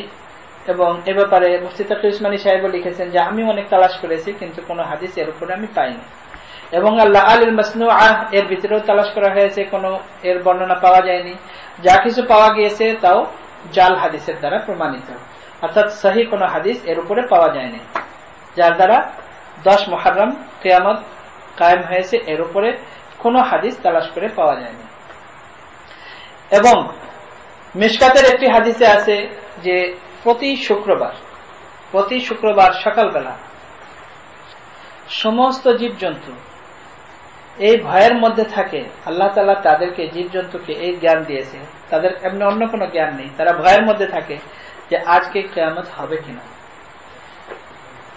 প্রতি শুক্রবার তারা সকালবেলা এই ভয়ের মধ্যে থাকে। অন্য হাদিসের মধ্যে আছে যে রাসূলুল্লাহ সাল্লাল্লাহু আলাইহি ওয়াসাল্লাম প্রতি শুক্রবার আলিফ লাম মিম সিজদা এবং সূরাতুদ দাহর পড়তেন। এবং এর মধ্যে রহস্য যে এই দুটি সূরার মধ্যেই দুনিয়ার সৃষ্টির রহস্য এবং কিয়ামতের ব্যাপারে, আখিরাতের ব্যাপারে অনেক পরিষ্কার ভাবে বর্ণনা আছে। হয়তো রাসূলুল্লাহ সাল্লাল্লাহু আলাইহি ওয়াসাল্লাম প্রতি শুক্রবার এই জন্য তিলাওয়াত করতেন যে যেহেতু সহিহ হাদিসের দ্বারা এটা প্রমাণিত যে রাসূলুল্লাহ সাল্লাল্লাহু আলাইহি ওয়াসাল্লাম ইরশাদ করেছেন যে শুক্রবারই কিয়ামত হবে। হয়তো এই জিনিসকে আরো স্মরণ করানোর জন্য রাসূলুল্লাহ সাল্লাল্লাহু আলাইহি ওয়াসাল্লাম প্রতি শুক্রবার ফজরের নামাজে এই দুটি সূরা পড়তেন। যাই হোক, এখন আমাদের মূল যে জিনিসটা আলোচনায়, আপনারা হয়তো এতক্ষণ অনুভব করেছেন যে আসলে আমরা যেই কারণে মুহররম আর আশুরা পালন করি ওই বিষয়তে হুজুর আপনি কিছুই বললেন না। অনেকে মনে করে থাকে যে এই আশুরার ফজিলত এই জন্য যে হযরত হুসাইন রাদিয়াল্লাহু তাআলা আনহু এই দিন শহীদ হয়েছেন। এটা একেবারেই না। হযরত হুসাইন রাদিয়াল্লাহু তাআলা আনহু শহীদ হয়েছেন এই দিনে, এটা খুবই মর্মান্তিক ঘটনা। এবং এর থেকে মর্মান্তিক কোনো ঘটনা হয়তো দুনিয়ার মধ্যে আর নাও হতে পারে, কিন্তু এটাই যে কারণ এবং এই দিনের যে ফজিলত এই কারণে এটা নয়, বরং সহিহ হাদিসের দ্বারা আপনাদের সামনে তুলে ধরা হলো যে হযরত মুসা আলাইহিস সালাতু ওয়াস সালাম এবং বনি ইসরাইল মুক্তি পেয়েছেন এবং ফিরাউন এই দিনে ডুবেছে। আর এর সাথে আরো যে জিনিসগুলো সম্পৃক্ত করা হয় যে হযরত আদম আলাইহিস সালামকে এই দিন সৃষ্টি করা হয়েছে, হযরত আদম আলাইহিস সালামের গুনাহকে এই দিন মাফ করা হয়েছে, অর্থাৎ তার দোয়া কবুল হয়েছে। হযরত নূহ আলাইহিস সালামের নৌকা জুদি পাহাড়ে অবস্থান করেছে, হযরত নূহ আলাইহিস সালামের দোয়া কবুল হয়েছে। এই যত রিওয়ায়াত এই ব্যাপারে বলা হয় যে হযরত আইয়ুব আলাইহিস সালাম এই দিন রোগ মুক্তি পেয়েছেন, হযরত ইদ্রিস আলাইহিস সালামকে এই দিন আকাশে তুলে নেওয়া হয়েছে, হযরত ঈসা আলাইহিস সালামকে এই দিন আকাশে তুলে নেওয়া হয়েছে। এই ধরনের আরো অনেক বর্ণনা যে হযরত ইউনূস আলাইহিস সালাম মাছের পেট থেকে মুক্তি পেয়েছেন এবং এই দিনে, এগুলো কোনোটাই কোনো হাদিসের দ্বারা প্রমাণিত নয়, এগুলো জাল হাদিস, অর্থাৎ ভিত্তিহীন। রাসূলুল্লাহ সাল্লাল্লাহু আলাইহি ওয়াসাল্লাম একদিন ঘুম থেকে উঠেছেন, এলোমেলো চুল। হযরত উম্মে সালামা রাদিয়াল্লাহু তাআলা আনহা বলেন, ইয়া রাসূলুল্লাহ, কি হয়েছে? হুজুর সাল্লাল্লাহু আলাইহি ওয়াসাল্লাম পেরেশান। বলেন, উম্মে সালামা, আমি এখন হুসাইনের শাহাদাত দেখে আসলাম। হযরত হুসাইন রাদিয়াল্লাহু তাআলা আনহুকে শাহাদাত করা হয়েছে, এগুলো আমি নিজ চোখে দেখে আসলাম। হুজুর সাল্লাল্লাহু আলাইহি ওয়াসাল্লাম অন্য হাদিসে আছে, বর্ণনা করেছেন যেমন এমন ব্যক্তির দ্বারা, এমন এমন এক ব্যক্তির দ্বারা হযরত হুসাইন রাদিয়াল্লাহু তাআলা আনহুকে শহীদ করা হবে। কিন্তু হুজুর সাল্লাল্লাহু আলাইহি ওয়াসাল্লাম কখনো নিজের এই নাতির জন্য এরকম কোন দোয়া করেন নাই, এবং উম্মতকেও এমন কোন দোয়া শেখান নাই বা বলেন নাই যে তোমরা ওই দিন প্রতিরোধ করবা বা এরকম কিছু করবা। হুজুর সাল্লাল্লাহু আলাইহি ওয়াসাল্লাম কিন্তু সমস্ত উম্মতের জন্যই দোয়া করেছেন এবং দোয়া শিখিয়েছেন। হুজুর সাল্লাল্লাহু আলাইহি ওয়াসাল্লাম হযরত উম্মে সালামা রাদিয়াল্লাহু তাআলা আনহাকে ঠিকই বলেছেন যে কিয়ামতের দিন আমি হুসাইনের উপর যে অত্যাচার করা হবে, মানে করা হয়েছে না, যে করা হবে, এই জন্য আমি বাদী হয়ে দাঁড়াবো আল্লাহ তাআলার সামনে। রাসূলুল্লাহ সাল্লাল্লাহু আলাইহি ওয়াসাল্লাম, এটা তো ভিন্ন একটি বিষয়, হযরত হাসান এবং হুসাইন রাদিয়াল্লাহু তাআলা আনহুমাকে কি পরিমাণ ভালোবাসতেন, মহব্বত করতেন, এটা ভিন্ন একটা বিষয়। যদি কোনোদিন সময় হয় তাহলে বলবো যে কি পরিমাণ ভালোবাসতেন। এবং হুজুর সাল্লাল্লাহু আলাইহি ওয়াসাল্লাম ইরশাদ করেছেন যে যদি কেউ এদেরকে ভালোবাসে তাহলে সে আমাকে ভালোবাসলো। এবং হুজুর সাল্লাল্লাহু আলাইহি ওয়াসাল্লাম বলেছেন যে আমি এদেরকে ভালোবাসি, যে এদেরকে ভালোবাসবে আল্লাহ তাদেরকে ভালোবাসবে। অনেক ঘটনা, এটা সব বলতে গেলে অনেক সময়ের দরকার। রাসূলুল্লাহ সাল্লাল্লাহু আলাইহি ওয়াসাল্লাম এই দুই নাতির সম্পর্কে এত ফাজাইল বর্ণনা করেছেন যে এরা দুই ভাই হবে সাইয়্যিদা শাবাবি আহলিল জান্নাহ। আমরা খুতবায় সবসময় শুনতে থাকি, সমস্ত শহীদের সর্দার, সমস্ত জান্নাতের সমস্ত যুবকদের সর্দার হবে। কিন্তু তারপরেও এটাকে কেন্দ্র করে এই 10ই মুহররমের সাথে কোনো সম্পর্ক নেই, আশুরার সাথে কোনো সম্পর্ক নেই। ইসলামে হযরত হুসাইন রাদিয়াল্লাহু তাআলা আনহু প্রথম শহীদ নন।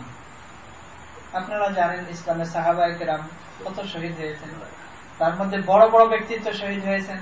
হযরত হামজা রাদিয়াল্লাহু তাআলা আনহুর শাহাদাতের ব্যাপারে হয়তো আমি আপনাদেরকে এর আগে বলেছি যে কি নির্মম ভাবে শহীদ করা হয়েছে। হযরত ওমর রাদিয়াল্লাহু তাআলা আনহু শহীদ হয়েছেন, হযরত উসমান রাদিয়াল্লাহু তাআলা আনহু শহীদ হয়েছেন, হযরত আলী রাদিয়াল্লাহু তাআলা আনহু শহীদ হয়েছেন। বড় বড় সাহাবায়ে কেরামের মধ্যে অনেক শহীদ হয়েছেন। কিন্তু কোন শহীদের জন্য মাতাম করা বা দুঃখ করা বা এরকম কিছু করা, এটা কোন হাদিসের দ্বারা থাকা তো দূরের কথা, অনেক হাদিসের দ্বারা এটা প্রমাণিত যে এটা হলো জাহিলিয়াতের যুগের আচরণ, আমালুল জাহিলিয়া হুজুর বলেছেন। এবং রাসূলুল্লাহ সাল্লাল্লাহু আলাইহি ওয়াসাল্লাম বলেছেন যে যদি কেউ এমন অন্যায় ভাবে করে, ইন্নাল মাইয়্যিতা লা ইউআযাবু বিবুকাই আহলিহি, যে মৃত ব্যক্তি যদি তার ছেলে সন্তানদেরকে এরকম ভাবে দিন বুঝিয়ে না থাকে, আর এই ছেলে সন্তান যদি ওই বাপ মার জন্য বা মৃত ব্যক্তির জন্য কান্নাকাটি করে, তাহলে ওই মৃত ব্যক্তিকে আযাব দেওয়া হয় এই কান্নাকাটি যারা করে তাদের কারণে। মিশকাতের হাদিস।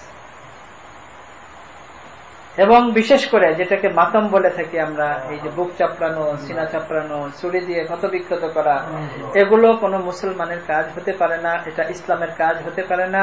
এটা ইসলামের বিরুদ্ধে গভীর ষড়যন্ত্র, সারা বিশ্বের সামনে তুলে ধরা যে এটা একটা জঙ্গলি পশুদের মতো এরকম একটা কাজ, যেটাকে ইসলামী কাজ বলে মানুষের সামনে তুলে ধরা হয়। ইসলামের সাথে এর কোনো সম্পর্ক নেই। অনেক আগের ঘটনা লিখেছে কিতাবে। লাহোরে একবার শিয়া যারা ওইরকম ওই মিছিল করতেছিল, আর এরকম সিনা চাপড়ানো আর ওই ছুরি দিয়ে কাটা এরকম ক্ষত বিক্ষত করছিল, তখন তো ব্রিটিশ রাজত্ব ছিল ব্রিটিশদের। তো ব্রিটিশ যে ছিল লর্ড ছিল, সে মানুষকে জিজ্ঞেস করেছে এটা কি ব্যাপার, এটা তো কোনোদিন আমি শুনি না, এটা কি ব্যাপার। তো বলছে যে এদের একজন অনেক বড় ইমাম হুসাইন সে মারা গেছে, এই জন্য এরা এটা মানে দুঃখ প্রকাশ করে এভাবে। এবার কবে মারা গেছে? বলে মারা গেছে তো অনেক আগে, কত বছর আগে। তারপরে এত বছর আগে। এরা কি পাগল নাকি? 1 বছর আগে বাপ মারা গেলে দ্বিতীয় বছর কেউ এরকম করে না, বাপ মারা যাওয়ার 3 দিন পরে কেউ এরকম কাজ করে না। এত বছর আগে মারা গেছে, কত হাজার বছর হয়ে গেছে, এখন এরা এরকম কাজ করে। এরা কি মূর্খ নাকি? তো মানুষের সামনে, বিশ্বের সামনে জঙ্গলি পশু হিসেবে মুসলমানদেরকে প্রদর্শন করার জন্য এটা একটা সুগভীর চক্রান্ত, এবং যেটার উপরে ইসলামের লেবেল লাগানো হয়। এটা কোনো ইসলামী কাজ হতে পারে না, ইসলামের এর সাথে কোন রকমের কোন সম্পর্ক নাই। কিন্তু এর থেকে আমাদের যে শিক্ষা, এটা অবশ্যই অন্যায়, এবং এর থেকে অন্যায় দুনিয়াতে হতে পারে না। এবং এমন শহীদ হয়তো দুনিয়াতে কেউ দেখে নাই এবং কেউ শুনে নাই, যে রাসূলুল্লাহ সাল্লাল্লাহু আলাইহি ওয়াসাল্লামের নাতি হযরত হুসাইন রাদিয়াল্লাহু তাআলা আনহুকে যে নির্মম ভাবে 3000 সৈন্যের মোকাবেলায় মাত্র 72 জন, এবং তারা কোনো যুদ্ধ করার জন্য যায় নাই, তাদের সাথে সমস্ত ছোট ছোট বাচ্চা। হযরত হুসাইন রাদিয়াল্লাহু তাআলা আনহুর 4 সন্তানের মধ্যে, ছেলের মধ্যে 4 সন্তানের মধ্যে একজন শিশু সন্তান, তখন তার ছোট ছেলে কোলে 2 বছর বয়স, 2 বছর বয়সের ছোট শিশু, তাকে হুসাইন রাদিয়াল্লাহু তাআলা আনহুর কোলে তাকে তীর মারা হয়েছে, এবং ওই তীর তার শরীরে যখন লেগেছে এবং নিজের কোলে মারা গেছে, এবং সেই রক্ত হুসাইন রাদিয়াল্লাহু তাআলা আনহু হাত দিয়ে এইভাবে মুছতেছিলেন। ছোট শিশু 4 জনের মধ্যে একজন শুধু জীবিত ছিল, যে একেবারেই ছোট, হযরত জাইনুল আবেদিন। এবং তার থেকে আল্লাহ তাআলা যদি কেউ ধ্বংস করতে চায়, আর আল্লাহ তাআলা যদি চায় তাদেরকে জীবিত রাখতে, আজকে সারা দুনিয়াতে রাসূলুল্লাহ সাল্লাল্লাহু আলাইহি ওয়াসাল্লামের বংশ বিস্তার হয়েছে হযরত জাইনুল আবেদিন ওই একজনের দ্বারা। আর 3 সন্তানকে মেরে ফেলেছে। 72 জনের মধ্যেও মাত্র 52 জন বাকি আছে, 52 জন বাকি আছে, বাকি কয়েকজনকে মেরে ফেলেছে জোহরের নামাজের সময়। হযরত জুহাইর রাদিয়াল্লাহু তাআলা আনহু ছিলেন হযরত হুসাইন রাদিয়াল্লাহু তাআলা আনহুর ডান দিকে, অর্থাৎ আগে যুদ্ধের সিস্টেম ছিল ডান দিকে এক গ্রুপ, বাম দিকে এক গ্রুপ, এবং মিডিলে থাকতেন যিনি আমির। আর এখন তো আমাদের chief of army staff air condition রুমে বসে মনিটর করে, আর ওই সময় চিফ অফ আর্মি স্টাফ যে হতো সে থাকতে সবার অগ্রণী ভূমিকা পালন করতো। ডান দিকে এক গ্রুপ, বাম দিকে এক গ্রুপ, আর হযরত হুসাইন রাদিয়াল্লাহু তাআলা আনহু মিডিলে। তো ডান দিকে হযরত জুহাইর রাদিয়াল্লাহু তাআলা আনহুকে হযরত হুসাইন রাদিয়াল্লাহু তাআলা আনহু বলেন, জুহাইর শিমারকে বলো যে নামাজের টাইম হয়ে গেছে, জোহরের নামাজ পড়ার সুযোগ দিতে। হযরত জুহাইর রাদিয়াল্লাহু তাআলা আনহু বলেন, শিমার, আল্লাহর রাসূলের নাতি বলেন যে আমাদের জোহরের নামাজ পড়তে হবে, আমাদেরকে একটু যুদ্ধ বিরতি দরকার, আমাদেরকে একটু সময় দাও নামাজ পড়ার জন্য। শিমার বলল যে না, আমরা কোনো যুদ্ধ বিরতি দিব না, এই অবস্থাতেও তোমাদেরকে আমরা মারতে থাকবো। হযরত জুহাইর রাদিয়াল্লাহু তাআলা আনহু যখন হযরত হুসাইন রাদিয়াল্লাহু তাআলা আনহুকে বলেন, হযরত হুসাইন রাদিয়াল্লাহু তাআলা আনহু বলেন, আমাদের কোনো কিছু করার নেই, তোমরা এক কাজ করো, 2 ভাগে ভাগ হয়ে যাও, 26 জন নামাজে দাঁড়ায় যাও, আর 26 জন যুদ্ধ করতে থাকো। এই অবস্থাতে এই যে 52 জন, তারাও ক্ষত বিক্ষত, সবার শরীরে রক্ত, এমনকি তাদের অজু করা তো দূরের কথা, আপনারা শুনেছেন, এর আগে জেনেছেন, ওটা আমার বিষয় না, ওটা বলতে গেলে তো অনেক ঘন্টা দরকার, এটা আমার বিষয় না। যে পানি তো দূরের কথা, তায়াম্মুম করার জন্য তাদের যখন মাটিও ছিল না, তার কারণ পুরো রক্তে রঞ্জিত সবাই, তারা ক্ষত বিক্ষত, এই অবস্থাতে তারা তায়াম্মুম করেছেন। এবং কিভাবে তারা তায়াম্মুম করেছেন, ওই তায়াম্মুম মনে হয়, ওই অজু, ওইটাই তাদের তায়াম্মুম মনে হয় দুনিয়ার ইতিহাসে কেউ দেখে নাই, রক্ত দিয়েই হয়তো তায়াম্মুম করেছেন। এই ক্ষত বিক্ষত অবস্থায় তারা জোহরের নামাজ পড়েছেন।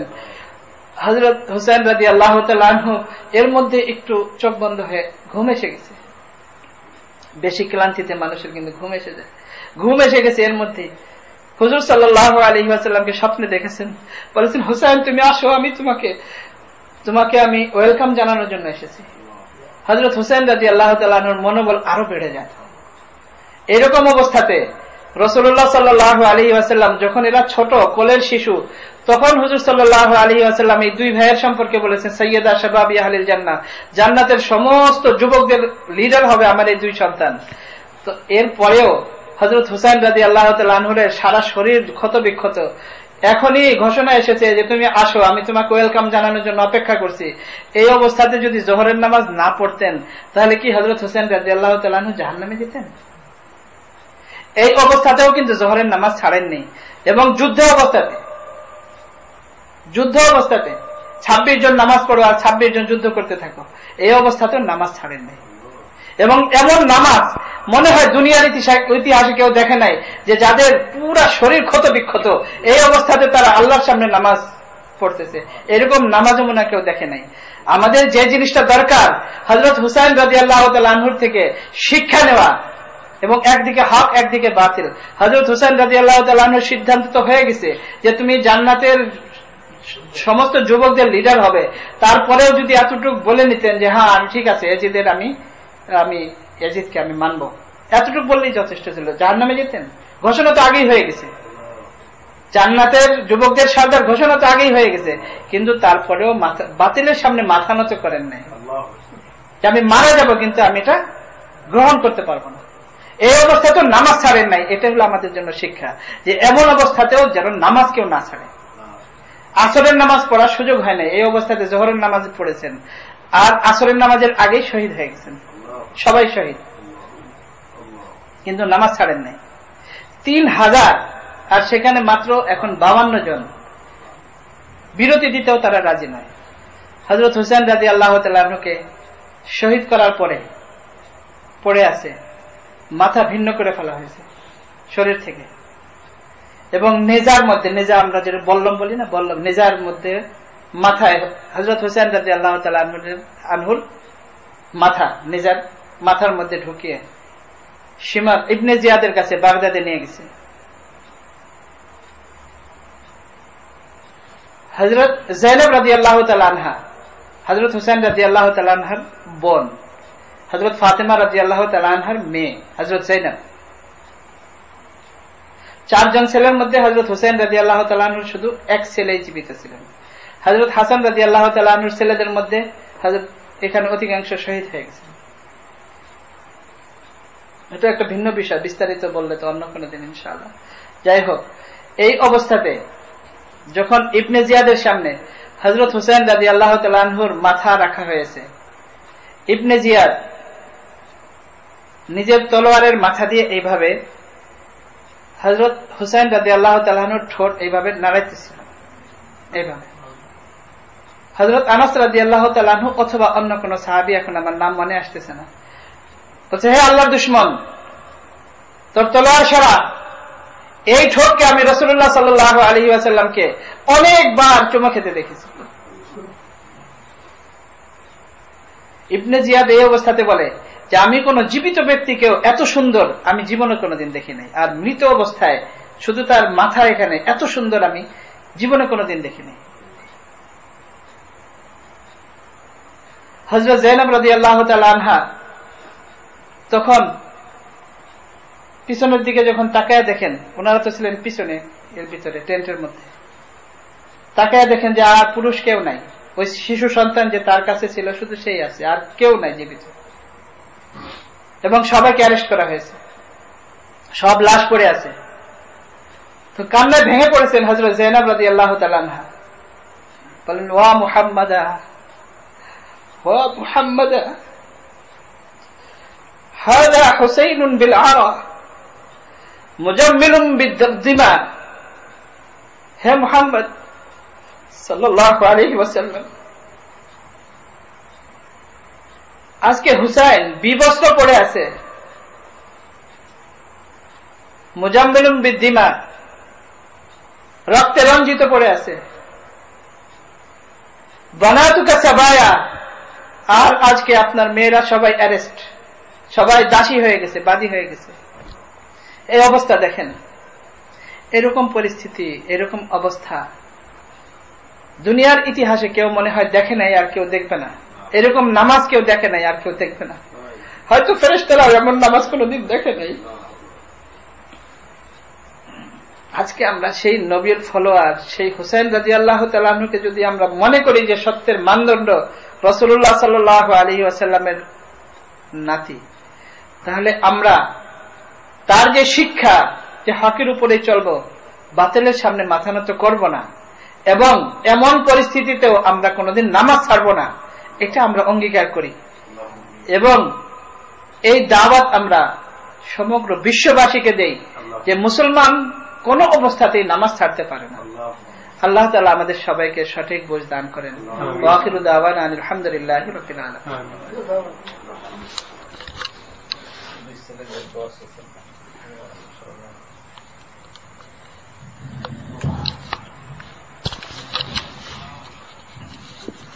আলহামদুলিল্লাহ, আমরা যে খুব সুন্দর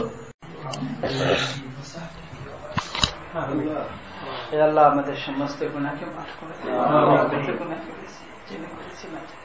বুঝে করেছি না বুঝে করেছি, সমস্ত গুনাহকে মাফ করে দেন।